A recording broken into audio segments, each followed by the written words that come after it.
নমস্কাৰ বন্ধু বান্ধৱীসকল, আমি আজি যাবলৈ ওলাইছোঁ ওদালগুৰি ডিষ্ট্ৰিক্ট ঝাৰগাঁৱৰ পৰা অৰুণাচল প্ৰদেশৰ পৰশুৰাম কুণ্ডলৈ 6 দিনীয়া তীৰ্থ ভ্ৰমণত যাব ওলাইছোঁ। ইয়াৰ যাত্ৰা হোৱা নাই, এতিয়া খোৱা লোৱা সামগ্ৰীখিনি উঠাই আছে।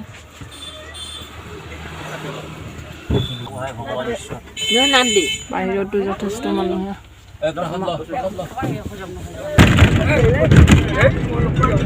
কলীয়া মুমুৰা দলং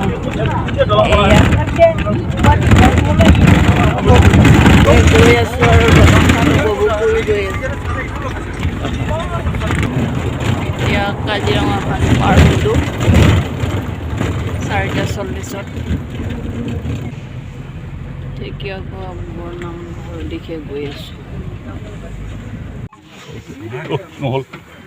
ঢেকীয়াখোৱা বৰনামঘৰ ৰাতি 9টা বজাত পালোহি। ইয়াতে ৰাতিটো থাকি ৰাতিপুৱা গা পা ধুই নাস্তা কৰি এতিয়া আমি বগীবিললৈ যাবলৈ ওলাইছোঁ।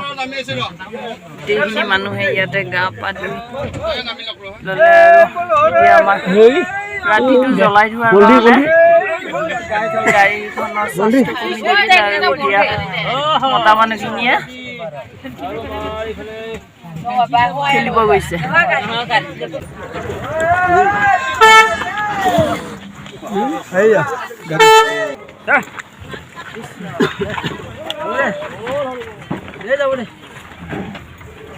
আমি এতিয়া বগীবিললৈ যাত্ৰা ওলাইছোঁ। ইয়াতে ঢেকীয়াখোৱা বৰনামঘৰত ৰাতিটো থাকি চাহ পানী খাই যাবলৈ ওলালোঁ। এতিয়া আমি ৰাতি ইয়াত ঢেকীয়াখোৱা বৰনামঘৰত ৰাতি 9টা বজাত পালোহি আৰু ইয়াতে ৰন্ধা বঢ়া কৰি খাই অতিথিশালত থাকিলোঁ।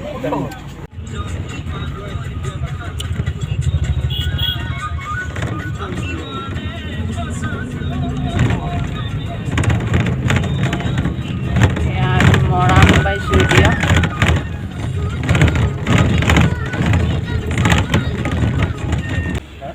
ইয়াত ইমান জনবসতিৰ ঠাই, ইমান মানে মানুহ অহা যোৱা ঠাই, তথাপিতো ইয়াত ইমান বগৰী লাগি আছে। ইয়াত বগৰী খোৱা মানুহ নাই নে কিবা নে পকা নাই কাৰণে খোৱা নাই।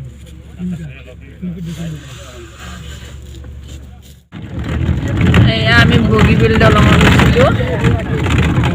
বগীবিল দলঙত আমি এতিয়া নমা নাই বাৰু, সিটো পাৰে গৈ আছোঁ বাছেৰে। একেই জ্বলা হৈ দিয়া দলংখনৰ নিচিনাই দেখি পাইছোঁ। জ্বলা হৈ দিয়া দলংখনৰ নিচিনাই বাৰু।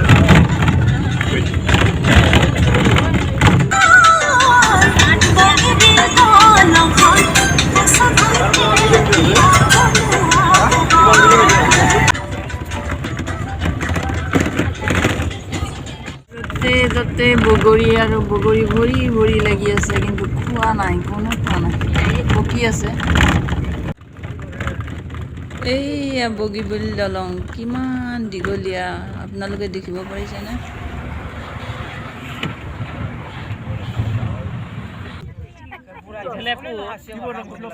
এতিয়া আমি বগীবিল দলঙৰ তলত আছোঁ।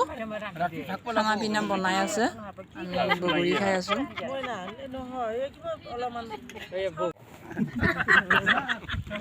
সকলোৱে মিলি ভাত খাই আছোঁ। ইয়াতে পিকনিক খাবলৈ বহুত যাত্ৰী আহে হেনো, কিন্তু আজি বিশেষ নাই। ইয়াতে 4জন সৰু সৰু ল'ৰাই ঘোঁৰা লৈ আহিলে। আমাৰ কিছুমান যাত্ৰীয়ে উঠিলে বাৰু, মই উঠা নাই। ভালেই লাগিল আৰু এজনে পৰিও গ'ল ঘোঁৰাৰ পৰা। পৰশুৰাম কুণ্ডৰ যাত্ৰা আজি 3য় দিন। বগীবিলত ভোজ ভাত খাই আমি পৰশুৰাম কুণ্ডলৈ গৈ আছোঁ এতিয়া। কিন্তু আমি কাকো পথাৰত থাকি দিব লাগিব আৰু ৰাতিপুৱাতে আমি পৰশুকুণ্ডলৈ যাত্ৰা কৰিম। এই ঠাইখিনি এসময়ত বড়োচা ৰাজত্বত আছিল।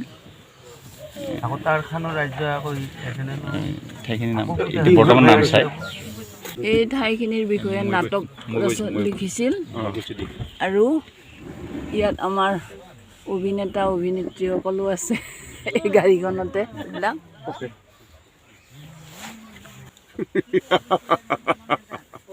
Ê phải sao? Khai là lao động đinh đa thung lại của xưa. Chốt thôi là con một rộng. Bố đồ sắc thăng khổ lại quạt. Ở đi nữa hả?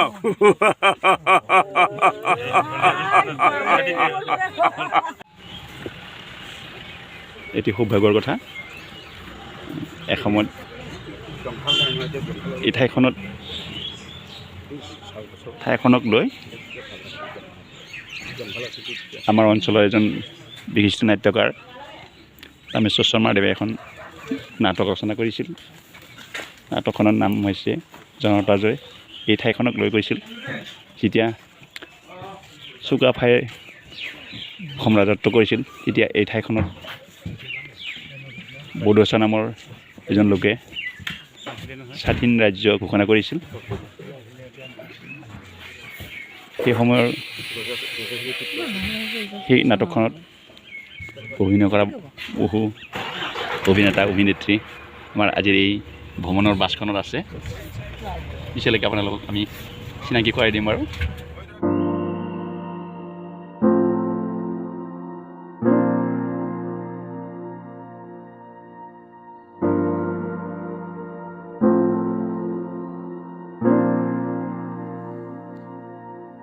পাহাৰীয়া ৰাস্তাৰে গৈ আছোঁ আৰু কিছু দূৰ যোৱাৰ পিছত আমি পৰশুৰাম কুণ্ড পাম ইমান ধুনীয়া প্ৰাকৃতিক দৃশ্য আমি পৰশুৰাম কুণ্ড পালোহি মানুহখিনি নামিলে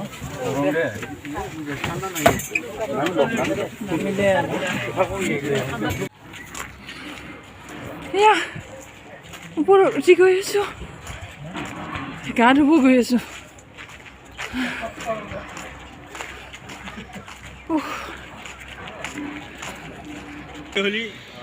মেইন ঘাটলৈ যাবলৈ বহু দূৰ যাব লাগে এনেদৰে ৰাস্তাটো ধুনীয়াকৈ বনাই দিয়া আছে আগতো এবাৰ আহিছিলোঁ কিন্তু এতিয়া বহু পৰিৱৰ্তন হ'ল আগতে অহাত এনেদৰে নামি অহা পাহাৰৰ তললৈ নামি অহা চিৰিটো বহুতেই অসুবিধা পাইছিলোঁ কিন্তু এইবাৰ ধুনীয়াকৈ বনাই দিয়া আছে দুফালে চিৰি বনাই দিয়া আছে ধৰি লোৱা বিয়া ঐ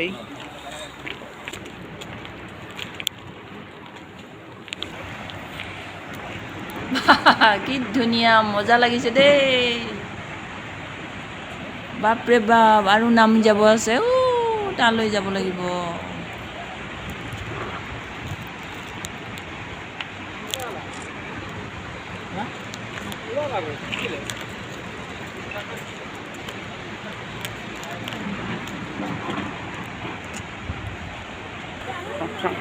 ইয়াত এটা বতাহ আহি থাকে আহিলে আপোনালোকে গম পাব মাজে মাজে আহি থাকে বতাহটো পাহাৰীয়া বতাহ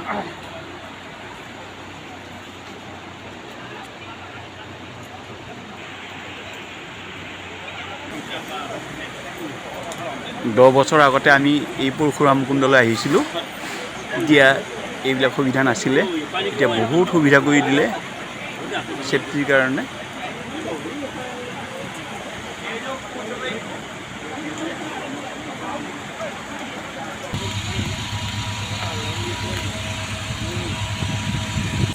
এয়া পবিত্ৰ পৰশুৰাম কুণ্ড আমি ইতিমধ্যে স্নান কৰিলোঁ কুণ্ডত এই ধৰণে পানীত মাছ ওলাই আছে এয়া দেখিছে ইমান ডাঙৰ ডাঙৰ মাছ ওলাই আছে এয়া দেখিছে এয়া আমাৰ তীৰ্থযাত্ৰীসকলে ইতিমধ্যে স্নান কৰি কাপোৰ চেঞ্জ কৰিছে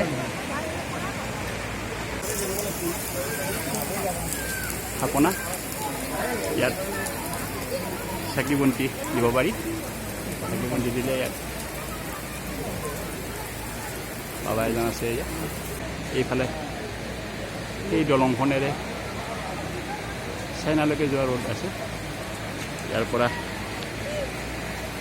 চাইনা বৰ্ডাৰ 50 কিলোমিটাৰ হয়।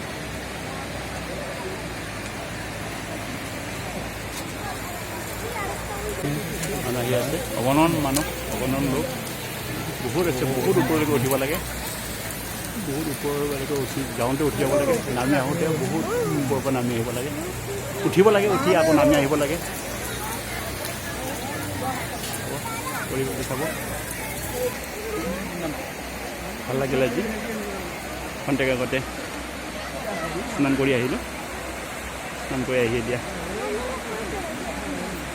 সন্মুখত ৰৈ আছে। এয়া আহি আছে, কুণ্ডৰ পৰা ওপৰলৈ উঠি আহি আছে। আমাৰ মিষ্টেছ ভাৰতী ডেকাই কুণ্ডৰ পৰা ওপৰলৈ উঠি আহি আছে। এইয়া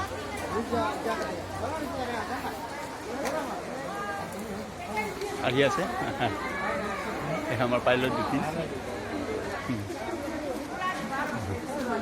এয়া পৰশুকুণ্ড, পৰশুকুণ্ডৰ দৃশ্য, অতিথিশালা। ভোজ ভাত ৰান্ধি আছে এতিয়া। কিছু সময় পিছত হ'ব ভোজ খাই আমি ইয়াৰ পৰা ঢলা শদিয়া যাত্ৰা কৰিম।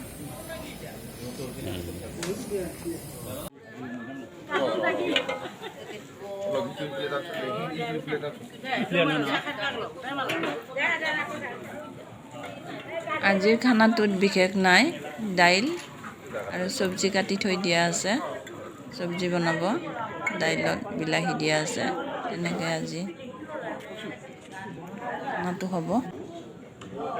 পিঁয়াজ চব্জি কাটি থৈ দিয়া আছে। এই যাত্ৰাটোত আমি কোনো মাছ মাংস খোৱা নাই, নিৰামিষকৈ তেনেকৈ দাইল ভাত চব্জি চালাড তেনেকৈ নিৰামিষকৈ খাই গৈ আছোঁ। চবেই কাঁহী বাতি লৈ এনেদৰে ভাতৰ আশাত ৰৈ আছোঁ। সকলোৰে ভোক লাগিছে, চিৰি বগাই আহোঁতে যথেষ্ট কষ্ট হৈছে, গতিকে সকলোৰে ভোক লাগিছে আৰু ভাতলৈ অপেক্ষা কৰি সকলোৱে থালবোৰ আগত লৈ লৈ বহি আছোঁ। পৰশুৰাম কুণ্ডৰ পৰা ঘূৰি আহি আমি এনেদৰে কাকোপথাৰত থাকিছোঁ, কালী মন্দিৰত। আৰু আমাৰ মহিলাখিনি এনেদৰে এটা ৰুম দিছে, আৰু মহিলাখিনিয়ে আমি বিভিন্ন ধৰণৰ কথা পাতি তেনেকৈ কিছুমানে শুইছে, কিছুমানে বহিছে, কিছুমানে লাল চাহ খাইছে, তেনেকৈ হাঁহি ধেমালিৰে পাৰ কৰি আছোঁ।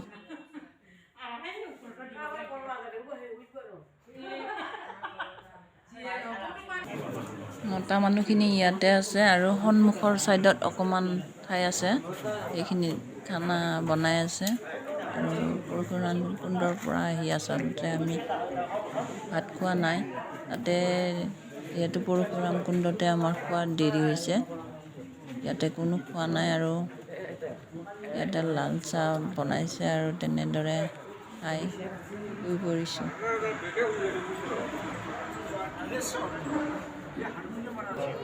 এই মন্দিৰটোত অতিথিশালাও আছে, থকাৰ ব্যৱস্থা আছে, কালী মন্দিৰ হয়।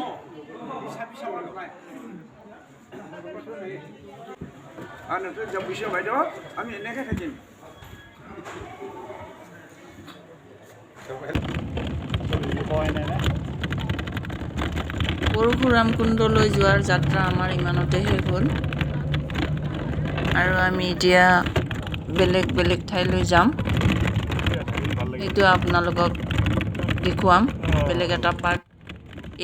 এই ভিডিঅ'টো আপোনালোকৰ কেনে লাগিল কমেণ্ট বক্সত জনাব, আৰু ভিডিঅ'টো চাই লাইক এটা কৰি দিব। তেতিয়াহ'লে এই ভিডিঅ'টো ইমানতে ৰাখিছোঁ। এই যাত্ৰাৰে অন্য এটা ভিডিঅ' লৈ আপোনালোকৰ ওচৰত সোনকালে আহি আছোঁ, আৰু ভিডিঅ'টো চোৱাৰ বাবে ধন্যবাদ। Bye bye.